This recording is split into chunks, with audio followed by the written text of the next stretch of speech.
नमस्कार, मैं हूं राजन झा और नए वीडियो में आपका बहुत बहुत स्वागत है। सबसे पहले आप सभी को नव वर्ष की अनेक शुभकामनाएं। उन हिंदुओं को भी शुभकामनाएं जिन्हें 1 जनवरी नव वर्ष लगता है। आप सभी को चैत्र नवरात्रि की हार्दिक शुभकामनाएं। मां आदिशक्ति का आशीर्वाद, उनकी कृपा हम सभी पर बनी रहे। सोशल मीडिया पर हिंदू नव वर्ष ट्रेंड कर रहा है, देखकर खुशी हुई। परंतु आज कुछ विषयों पर बात करना आवश्यक है, क्योंकि यही सही समय है। थंबनेल देखकर विषय का अंदाजा तो हो ही गया होगा आपको। हम कितने सनातनी हैं ऐसे समय में, जब देश का सबसे बड़ा चुनाव सर पर है, जो देश की दिशा और दशा तय करने वाला है। सोशल मीडिया पर जाति को लेकर एक बहस देखी गई। ऐसे में इस प्रश्न का उत्तर खोजना जरूरी है कि हम कितने सनातनी हैं। लेकिन इसका मापन कैसे हो, इसके लिए आपको स्वयं से कुछ प्रश्न पूछने हैं। क्या हमें हमारे धर्म के बारे में जानकारी है? क्या हम अपने धर्म को जानते या समझते हैं? यदि नहीं, तो पहले अपने धर्म को समझिए। अपने दैनिक जीवन से कुछ समय निकालिए। रील न देखकर उसी स्मार्टफोन पर हमारे धर्म से जुड़ी बेसिक जानकारी प्राप्त कीजिए, क्योंकि असल बात तो यह है कि हमें हमारे गौरवशाली धर्म और संस्कृति का पता ही नहीं है। इसलिए आज हम अपने सनातन धर्म का मजाक उड़ाने वालों और अवहेलना करने वालों के फैन बन जाते हैं। आपकी इच्छा है, आप चाहे जिसे वोट करें, परंतु इतनी जागृति रखिए कि उसका परिणाम क्या होगा और क्या वो आपके पक्ष में होगा। एक जुबैर क्लिप काटकर आपको भड़का रहा है कि देखो अजीत भारती तुमको गाली दे रहा है, जबकि वह गाली नहीं है, आप भी जानते हैं। परंतु फिर भी मुद्दा बना, जाति के रक्षक निकले। और एक तरफ की बात नहीं है, फिर ब्राह्मणत्व भी जागृत हुआ लोगों का, वो भी काउंटर कर रहे हैं। जनेऊ धारण करने का मंत्र भले ना आता हो, परंतु गाली गलौज करने के लिए तैयार है। पहले हिंदू बने रहना जरूरी है, फिर जाति डिसाइड होता रहेगा। उसके लिए रहना जरूरी है, एग्जिस्टेंस जरूरी है। जिस रफ्तार से हमारी संख्या कम हुई है और जिस रफ्तार से देश में जाति जाति का शोर मचाया जा रहा है, आने वाला समय कठिन लग रहा है। बाभन, राजपूत, सवर्ण, दलित बनना आसान है, किंतु हिंदू बनना मुश्किल है, क्योंकि इसके लिए शिक्षा में सुधार, पाठ्यक्रमों में बदलाव और जानकारी की आवश्यकता है। सैकड़ों वर्षों से गुलाम देश की सोई हुई शक्तियों को संचित करना 5-10 वर्षों का कार्य नहीं है। भले ही देश में 10 वर्षों से भाजपा की सरकार है, परंतु अभी भी भारत के अंदर सनातन धर्म की शिक्षा को सिस्टमेटिकली प्रेजेंट नहीं किया जा सका है। आज एक व्यक्ति जो भारतवर्ष में जन्म लेता है, वह केवल इसलिए हिंदू है क्योंकि उसने हिंदू परिवार में जन्म लिया है। गीता सबसे फेमस किताब है आज के समय में। अगर इनसे पूछा जाए गीता में कितने श्लोक हैं, छोड़िए श्लोक, कितने अध्याय हैं, तो कितने लोग जवाब दे पाएंगे? यह अपने आप से भी पूछिएगा। यदि पूछा जाए चारों वेदों के नाम क्या है, उपनिषद क्या है, कितने उपनिषद हैं, 4-5 उपनिषदों के नाम बताएं। छोड़िए, 2 प्रसिद्ध उपनिषदों के नाम पता है आपको? बिना गूगल किए स्वयं की जांच कीजिए, नहीं पता, जानना भी नहीं है। श्रीमद् भागवत ग्रंथ के बारे में कितने लोगों को जानकारी है? आप सर्वे करवा कर देख लीजिए, जिन्हें भी शंका हो। 30 से 35 वर्ष से कम उम्र के ज्यादातर लोगों को इसकी जानकारी नहीं, क्योंकि हमें हमारे व्यवस्थित शिक्षा यानी सिस्टमेटिक एजुकेशन से ही दूर कर दिया गया था। इसमें एक आध अपवाद है, जैसे मैंने गुजरात बोर्ड के स्कूलों में देखा है, कुछ बातें सिलेबस में शामिल की गई हैं, परंतु अधिकतर लोगों को पता ही नहीं है कि उनका कितना गौरवशाली और वैज्ञानिक धर्म है। धर्म तो तब जानेंगे ना, जब जानने की इच्छा होगी। मुगलों और अंग्रेजों ने बंद कराया, हम अभी तक हर जगह इसकी पढ़ाई शुरू नहीं करवा सके। अब बीजेपी शासित राज्यों में इसे शुरू किया जा रहा है। यह तय आपको करना है, जो कार्य इतने वर्षों बाद शुरू हुए उन्हें जारी रखना चाहिए या खत्म हो जाना चाहिए। इंडी गठबंधन के मैनिफेस्टो को एक बार पढ़ लीजिएगा, फिर निर्णय आपको करना है। अभी जानकारी के अभाव में हमारे धर्म पर किसी तरह का आरोप लगता है तो हम उसका प्रत्युत्तर नहीं दे पाते। या तो हम निरुत्तर हो जाते हैं, या हम बौखला कर, खींच कर असभ्य भाषा का उपयोग करने लग जाते हैं, जबकि हमें अपने तर्कों से उनके प्रपंचों का जवाब देना चाहिए। उसके लिए थोड़ी जानकारी चाहिए। यह उत्तरदायित्व हम जैसे लोगों का भी अधिक है। सोचिए, यदि आपको पता होता कि क्षत्रिय कुल में उत्पन्न विश्वामित्र 7 ब्रह्म ऋषियों में से एक हैं, तो क्या सोशल मीडिया पर या यूपी बिहार से लेकर राजस्थान तक उन चंद लोगों के बहस का मुद्दा राजपूत बनाम ब्राह्मण या सवर्ण बनाम दलित होता या अलग होता? दूसरे धर्मावलंबियों की बात करें तो पाएंगे कि हर मुसलमान के हाथ में कुरान है।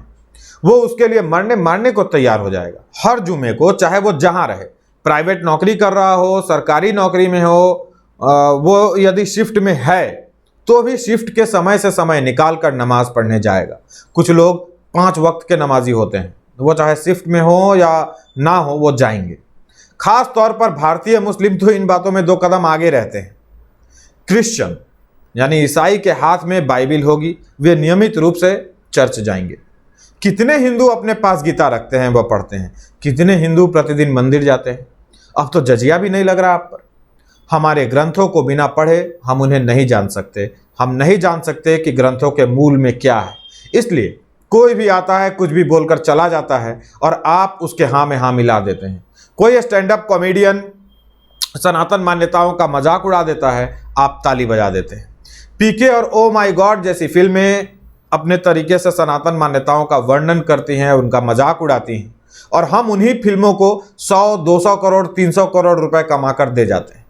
थिएटर की कुर्सियों पर बैठकर हंस रहे होते हैं कि क्या शानदार मजाक उड़ाया हमारा, वाह मजा आ गया। आप देखेंगे, आपके बड़े हो रहे बच्चे देखेंगे, बार बार देखेंगे, अपने ही धर्म का मजाक उड़ाते हुए देखेंगे।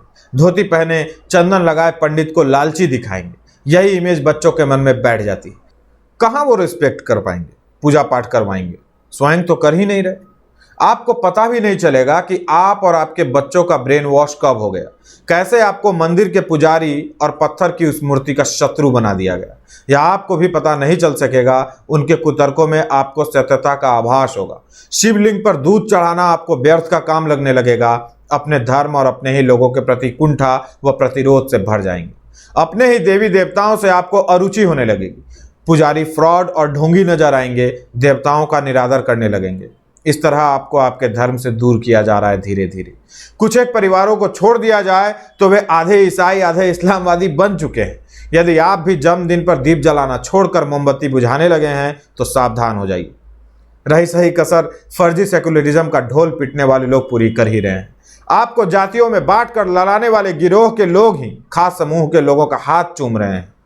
ठाकुर का कुआं गिरोह के लोग ही जो भगवान की दया से चुनाव जीतने की बात करते थे कभी, अब कह रहे हैं कि इंशाअल्लाह चुनाव जीत जाएंगे और कई सीटों पर चुनाव जीत भी जाएंगे।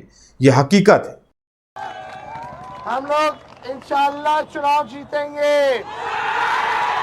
बस मजबूत रहिए, मजबूत इरादा रखिए, हम लोग कामयाब होंगे।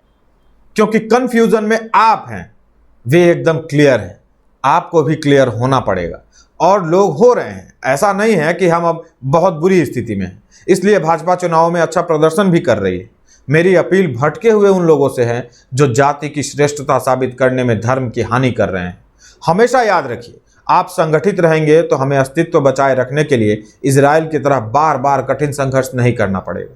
ऐसा नहीं है कि इस विषय पर पहले बात नहीं हुई या वीडियो नहीं बना, परंतु जितनी जागरूकता की आवश्यकता है, मुझे लगता है अभी भी हम वहां तक नहीं पहुंच सके हैं। इसमें कोई शक नहीं है कि 2014 के चुनावों के बाद देश के वातावरण में बदलाव हुए हैं। हिंदुओं का एकीकरण हुआ है। आप कह सकते हैं कि राजनीतिक रूप से एक पार्टी को इसका लाभ भी प्राप्त हो रहा है, पर मैं उसमें ना जाकर सामाजिक सुरक्षा की दृष्टि से इन चीज़ों को देखता हूं और दिखलाना चाहता हूं। जो लोग अपने ऑफिस से लेकर चाय की गुमटी तक और चौराहे से लेकर सोशल मीडिया तक पर यह ज्ञान दे रहे होते हैं कि वैदिक युग में तो जाति व्यवस्था थी ही नहीं, चुनाव से ठीक पहले अपनी अपनी जाति की श्रेष्ठता सिद्ध करने में कैसे लग जाते हैं। सभी लोग ऐसा नहीं करते, परंतु कुछ लोग हैं जिन्हें भ्रमित कर दिया जाता है, वो भ्रमित हो जाते हैं। उन्हें भ्रमित नहीं होना है। यदि आज आप भ्रमित हो गए तो कल को हो सकता है किसी ईसाई या इस्लामवादी टीवी पर आपके बाल बच्चे बाइट दे रहे हों कि कभी हमारे पूर्वज हिंदू हुआ करते थे, जैसे आज इंडोनेशिया वाले देते फिरते। कुछ लोगों को इससे भी फर्क नहीं पड़ता है। एक बार मैं एनडीटीवी पर रविश कुमार का प्राइम टाइम देख रहा था। वो कह रहा था कि हिंदुओं को यह कहकर भड़काया और डराया जाता है कि आने वाले समय में सब मुस्लिम बना दिए जाएंगे। तो क्या हो जाएगा यदि सब मुस्लिम बन जाएंगे? उससे फर्क नहीं पड़ेगा। यदि आपको भी नहीं पड़ता तब तो जो आप कर रहे हैं सही कर रहे हैं, लाठी लेकर निकल जाइए जाति के नाम पर। लेकिन कुछ लोगों को फर्क पड़ता है, मुझको तो पड़ता है, अजीत भारती को पड़ता है, तभी वो बिना किंतु परंतु के माफी मांग लेते हैं, सिर्फ इसलिए ताकि अकारण ही पनपे हुए किसी फूट का फायदा फिर से आक्रांता न उठाने लगे। जो अपने इतिहास से नहीं सीखता उसे इतिहास बनते देर नहीं लगती। यदि आप इसके पीछे के कारणों की बात करें तो मुझे लगता है कि जानकारी और जागरूकता का अभाव ही ऐसी मूर्खता का कारण हो सकता है। यदि महाराष्ट्र के किसी कॉलेज में रामायण के आपत्तिजनक संवाद लिखे गए हैं तो उसका विरोध सोशल मीडिया पर नहीं, उसी कॉलेज से आरंभ होना चाहिए था। मंचन से पहले पात्रों को इसे अस्वीकार कर देना चाहिए था, परंतु उन्होंने ऐसा नहीं किया। इसलिए आज के समय में मेरा यह वीडियो आवश्यक हो जाता है। यदि उन्हें राम नाम के 2 अक्षरों की महिमा का 1.5% भी ज्ञान होता तो वे शुरुआती स्तर पर ही इस तरह के संवादों को दबा सकते थे, वे इसका मंचन रोक सकते थे, वे इसमें पाठ लेना मना कर सकते थे। और दूसरा कारण है एक तरीके का भ्रमजाल। यदि आप सोशल मीडिया पर एक्टिव हैं तो देखे होंगे कि कई ऐसे अकाउंट पकड़े गए हैं जो हिंदू नाम और हिंदू जातियों के नाम से संचालित किए जा रहे हैं, लेकिन पोस्ट करने वाला दूसरी जाति का छोड़िए दूसरी धर्म का है। वो एक जाति के नाम पर जानबूझकर इस तरह से पोस्ट कर रहा है जिसे आपस में उलझे रहें। हमें सावधान रहना होगा। यही लोग हैं जो सोशल मीडिया पर यह ट्रेंड चला रहे हैं कि राजपूतों का वोट बीजेपी को नहीं मिलेगा। समय पर इसका काउंटर भी आ रहा है, परंतु इस पर चर्चा इसलिए जरूरी है कि यदि 1% लोग भी इस तरह के प्रपंच जाल में फंसे तो वह हमारा बड़ा नुकसान होगा। इसलिए नहीं कि बीजेपी को 400 के स्थान पर 350 सीटें आएंगी, बल्कि इसलिए क्योंकि विधर्मी भारत को यहाँ के बहुसंख्यकों को तोड़ने में 1% कामयाब हो जाएंगे। यही उनकी रणनीति है। 100% हिंदू आबादी वाले राज्यों में दूसरे धर्म के लोग यूं ही नहीं बसते जा रहे। आपने देखा होगा इनकी बस्ती, इनका रहना अलग होता है, परंतु विगत कुछ वर्षों में उन इलाकों में भी उनकी तादाद बढ़ रही है या ये जानबूझकर के बढ़ा रहे हैं जहां वो नहीं थे। उदाहरण के लिए उत्तराखंड और हिमाचल प्रदेश। किस तरह स्थानीय मुस्लिम नेता रोहिंग्याओं को बसाने में मदद करते हैं या आप जम्मू कश्मीर से लेकर के अलग अलग प्रदेशों तक में देख चुके हैं। ये लोग क्यों ऐसा करते हैं आपको पता है। प्रश्न, प्रभाव और समाधान सब आपके सामने में है, निर्णय भी आपका होगा। आज के लिए वीडियो को यहीं विराम देते हैं। मुझे नहीं पता 13 अप्रैल के बाद यह चैनल बचेगा या जाएगा। अपनी तरफ से प्रयत्न में लगा हुआ हूं कि किसी तरह चैनल बच जाए, अन्यथा एक अन्य चैनल बनाऊंगा, उसकी जानकारी सोशल मीडिया पर दे दी जाएगी। ये मेरे सोशल मीडिया अकाउंट का पता है, यहाँ भी आप मुझसे जुड़ सकते हैं। आशा है आपका साथ बना रहेगा। जल्दी मिलेंगे किसी अन्य विषय के साथ। अंत तक बने रहने के लिए आप सभी का बहुत बहुत आभार, बहुत बहुत धन्यवाद।